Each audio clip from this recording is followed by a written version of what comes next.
Nah, ini adalah potret dari perubahan mindset di customer. Jadi akan ada perubahan yang awalnya kan customer itu bergantung pada PLN, kemungkinan ke depan customer ini akan memproduksi energi listriknya sendiri.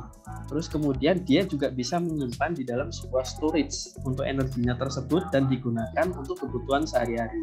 Nah, inilah yang berpotensi untuk menurunkan penjualan listrik dari PLN. Nah, kenapa sih kami mengambil usulan bisnisnya itu di manufacturing electric vehicle? Nah, ini bisa kita lihat dari tren tahun ke tahun, ternyata pangsa pasar dari electric car atau electric vehicle itu semakin lama semakin naik. Nah, artinya di sini kita bisa mengambil porsi produksi mobil listrik di Indonesia terutama, karena kalau kami melihat ternyata yang sering dominan adalah di Cina, Eropa, US, sedangkan di Indonesia masih sedikit. Cuman mohon maaf karena tren ini kita masih belum dapat yang di Indonesia.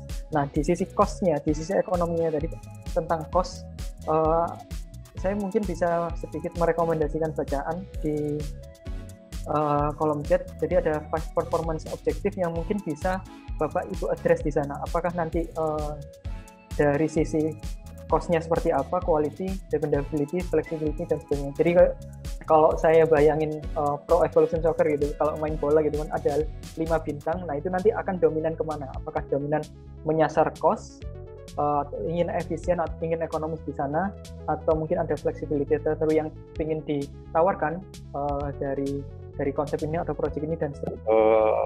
Analisa kompetitor, jadi memang yang kita cukup fokuskan adalah yang product substitution, mana memang saat ini kita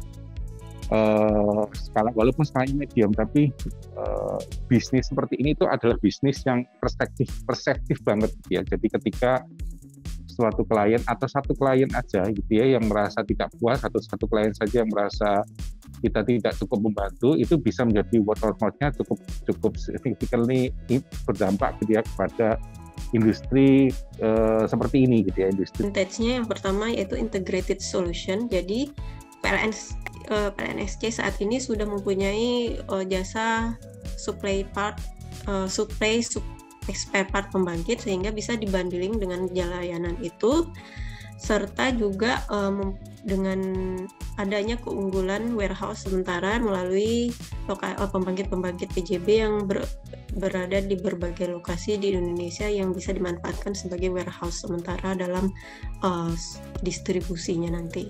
Juga didukung oleh sistem teknologi informasi yang terintegrasi di PLN Group sehingga memudahkan nanti dalam membangun sistem informasinya. Kedua, partnership ya, JVC bentuknya sebenarnya hampir sama lah ya, JVC sama KSO di sisi tengah dan sisi kanan, tapi memang jenis korporasi saja yang berbeda.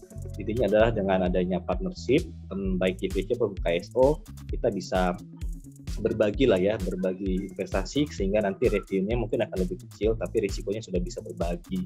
Kemudian dari segi teknologi pun kita bisa saling share dengan pabrikan, misalnya bisa saling share dana, teknologi, operator, OM dan sebagainya. Nah, memang konsepnya adalah di sisi revenue kita akan sedikit berkurang gitu ya.